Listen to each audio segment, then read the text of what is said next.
Guys, I bought a house in December of 2022 with $500 in my bank account. The one financial decision I made in my 20s that I regret is buying a house. Everyone thinks buying a home means security, but one wrong decision can turn a dream home into a nightmare. Today we're looking at buyers who learned the hard way, and if you're not careful, you could be next. So what happens when your mortgage jumps overnight? Let's find out. I pay $4,150 every single month for my mortgage. Honestly, when I first purchased the house, this mortgage was $3,000, which was really affordable.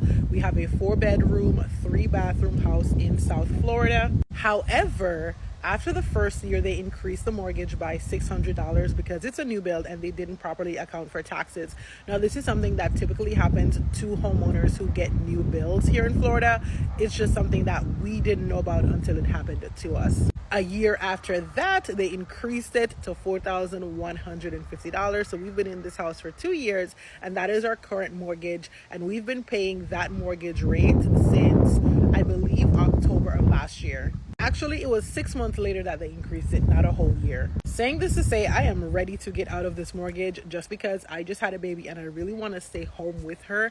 And it's so hard to be a stay-at-home mom when you're literally banking out $4,150 every single month just towards your mortgage. And so I'm starting this page to track my financial journey as I look to transition out of such a high mortgage, but also to share budgeting tips for moms who work from home. So I work and my husband work. I'm not a single mom. But I'm only going to be tracking my portion of the finances, so what I contribute, because not everybody can be, 100% taken care of. Some of us do have to contribute to our households, and I happen to be one of those wives. Anyways, if you want to follow me, tag along. If you want to share your mortgage story, I would love to hear what you pay for a mortgage and where you live in the comments. A jump from $3,000 to over $4,000 in such a short amount of time is huge, and it blindsides a lot of homeowners. New construction homes often start with underestimated property taxes because oftentimes it's calculated using the tax amount for the empty land, not the finished house. So when the county updates the tax bill, the escrow payment shoots up and it raises the total payment even if your interest rate never changed. And if you don't know, escrow is the part of your mortgage that covers taxes and insurance. If you're buying new construction, you should call the county and have them estimate what the new tax bill will be. Her situation shows how a big mortgage can limit your lifestyle choices. But I want to hear from you. Would you ever buy a new construction home? And if you've bought one before, did you regret it? Let me know what you think. Most people who bought in 2020 would never give up their interest rate. But this next clip is a different story. I'm sitting here about to pay my mortgage and it's not letting me log in because it wants me to create another password and secure my account further. And I'm just like, is someone gonna break into my account and pay my mortgage for me? Like, make it unsecure. Hack my mortgage. Pay it off. We bought another house in 2025. My eye twitches thinking about the interest rate we're paying when our first house was in 2020. Please hack it, please. She jokes about someone hacking her mortgage, but that's how a lot of people feel after buying during different interest rate eras, especially going from a 2020 rate to a 2025 rate. Rates in 2020 were historically low, sometimes even getting under 3%. By 2025, many buyers are stuck with 6 to 7%, and in many cases, higher prices, which can add hundreds or even thousands to the monthly payment depending on the situation. Her stress highlights something real. Sometimes the house you have is good enough. I can tell she regrets buying another home so soon. All jokes aside though, this is how buyers feel when they stretch their budget. Every part of homeownership feels heavier, even logging in to simply pay a bill. And this is why it's important to know what you can afford. To make that easier, I created a free home affordability calculator. It gives you an estimate of the price range that could potentially fit your budget. And there's a short video to walk you through it. The link for that is in the pinned comment. Do you think interest rates will ever be 3% again? Or are we just dealing with a new reality? Let me know what you think. Buying a home without a real savings cushion is risky. And this next clip shows exactly why. Guys, I bought a house in December of 2022 with $500 in my bank account. It is possible for people to buy a house. So I was knee deep in a family court process, which is why I only had $500 in my bank account. I had been planning and preparing to potentially buy a house for a couple years. I was a single mom. I never received child support, nothing like that. So it was really difficult for me. It just took more sacrifice for me, as it would any other single parent, mom or dad, to do something like that. So that was like a goal for me to do that.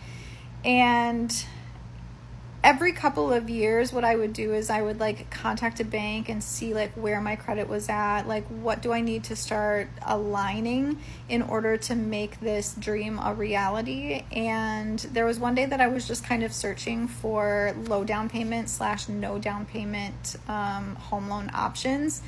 And there's all the ones that you see, like the WIDA or the F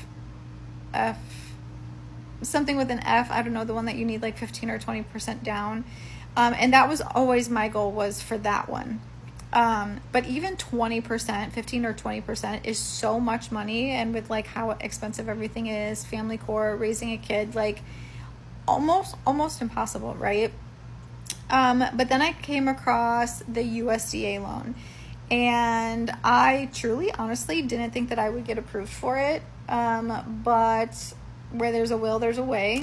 Buying a home with only $500 in the bank is extremely risky, and I would never recommend this, because one emergency and you're in a financial crisis. A home should not drain your last dollar. And she was dealing with serious family issues, but this highlights why having an emergency fund before buying is so important. Even 2 to 3 months of expenses could potentially prevent a disaster. Now, she used a USDA loan, which is a legit program, and it allows 0% down, but 0% down does not mean 0% risk. Repairs and surprise bills still happen. A USDA loan is a government-backed loan for rural areas that allows no down payment but has income and location limits. I respect her determination though, but many buyers underestimate what happens after the purchase. Property taxes, insurance, repairs, and utilities don't care that you only had a couple $100s left over after you bought the house. The bigger message here is to not let a loan approval convince you that you're financially ready. Lenders approve based on minimums, not what's healthy for your life. You have to decide that. Do you ever think it's okay to buy a home without an emergency fund? Let me know your thoughts on that. A lot of homeowners look back at their loan choice with regret, and this next clip explains why. But first, I need you to hit that like and subscribe button. If you want to get better at real estate investing, you gotta follow this channel.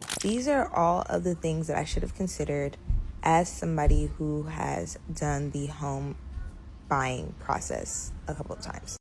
So I guess lessons, if you will, takeaways, I don't know, but it's gonna help somebody.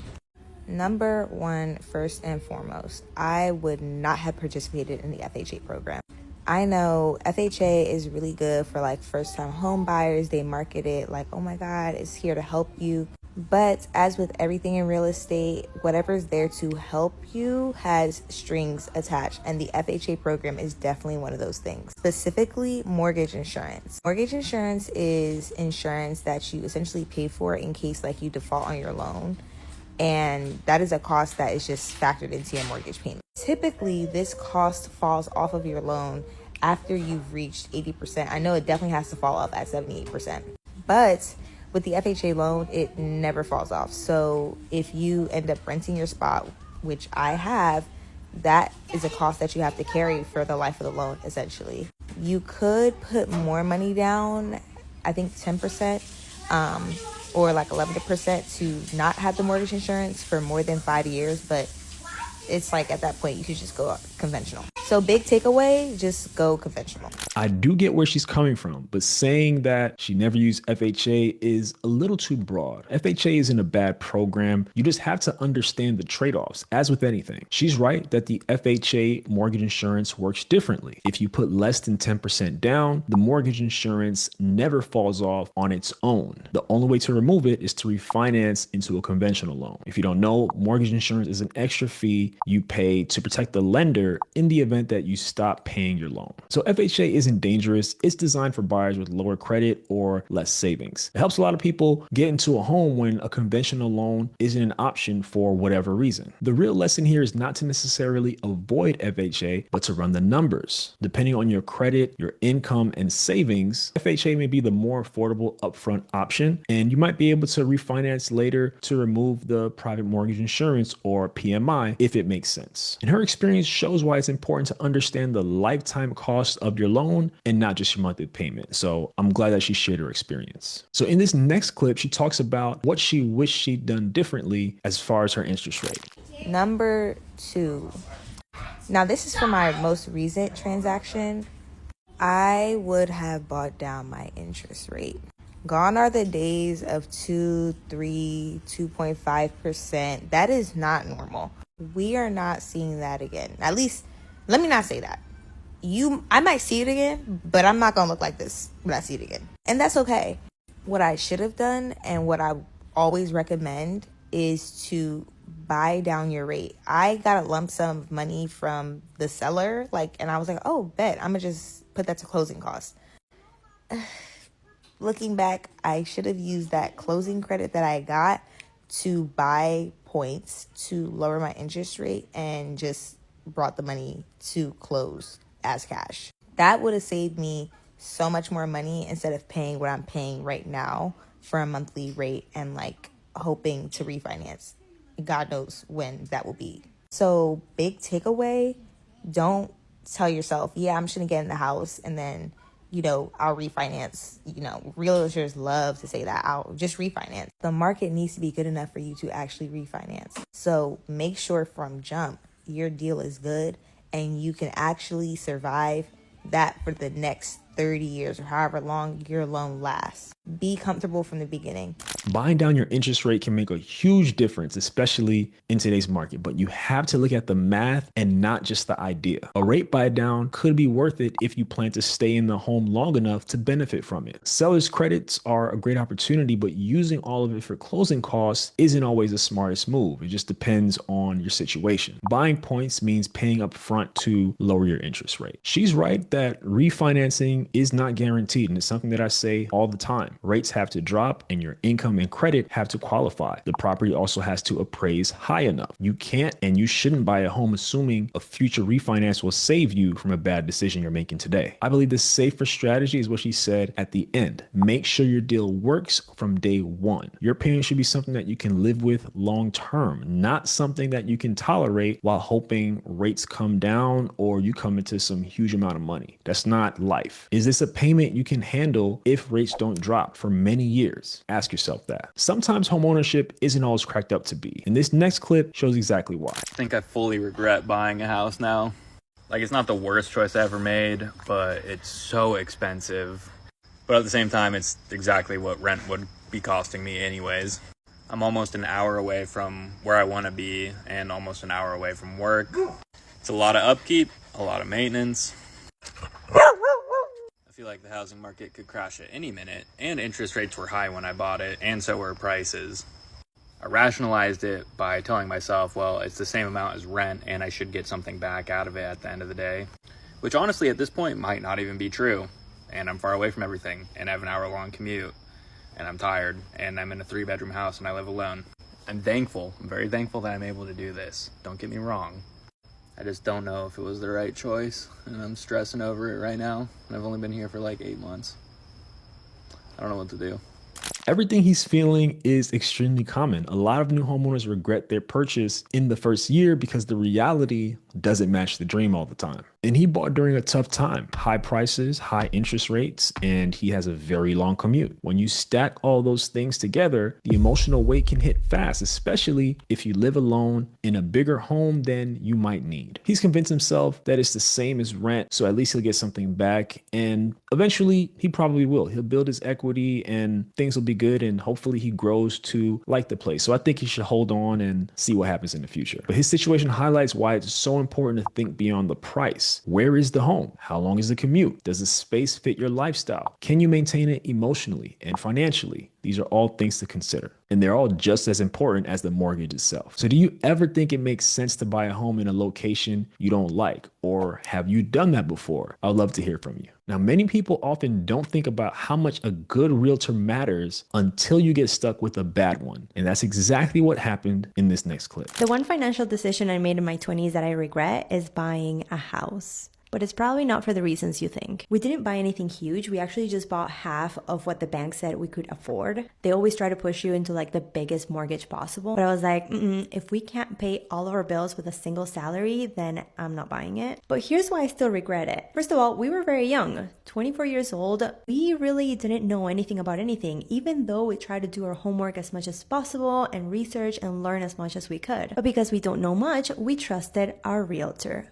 Big mistake. Because they don't really care about you, they just want to sell you a house. I'm sure not all of them, but ours was terrible, and he was trying to push us into like some of the most horrible houses we had seen. And he wasn't even there at the closing to hand us the keys. He went off on a vacation and sent somebody else, with his commission from closing on the sale probably. But I digress. The second reason is that I didn't know it back then when we bought the house, but 2 years later, we both really wanted to travel, like full-time travel, which is really hard to do when you have a house and a mortgage and a house full of things. It worked out in the end because we put all our stuff in storage and we rented the house out, but it would have been a lot easier if we didn't have a property and a mortgage to worry about. Buying a house is such a huge decision and such a huge responsibility, and I grew up believing that that's what you're supposed to do because everybody tells you that, but you really don't have to.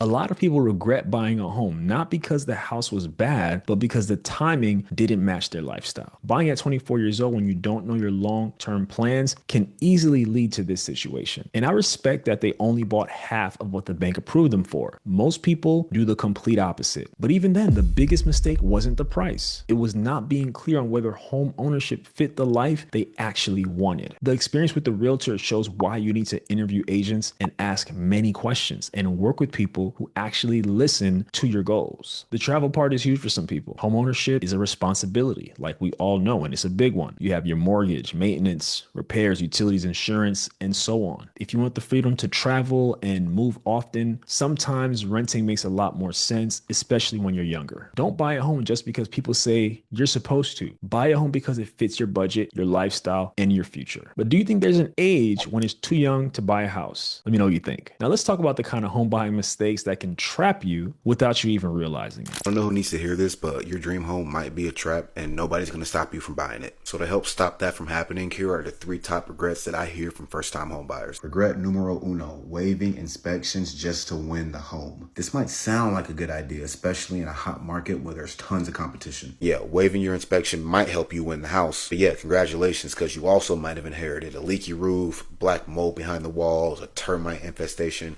so many other things that you would not know existed if you didn't get an inspection. Regret number 2, falling in love with the house before running the numbers. Yeah, that kitchen might have looked great. The backyard, perfect. The dining room, oh my God, imagine how many people we can have over for Thanksgiving. It sounded good, but now the mortgage costs way too much money. The HOA is kicking your ass, and you are 1 or 2 paychecks away from falling behind. The feeling of being house poor is something that I would not wish upon my worst enemy. Regret number 3, and this is a big one, budgeting for the mortgage and nothing else. Let's be real. The mortgage payment is just one part of home ownership. You still got taxes, insurance, maintenance, possible repairs, and an HOA that literally might fine you for breathing. So if you don't plan for the real cost, that house will own you, not the other way around. Home ownership is a beautiful thing, and I truly believe that everybody should experience it at some point in their life. But it's also very likely to be the biggest purchase of your life, so please treat it that way, because it is insane the amount of people that regret buying their first home, and I do not want you to be one of them.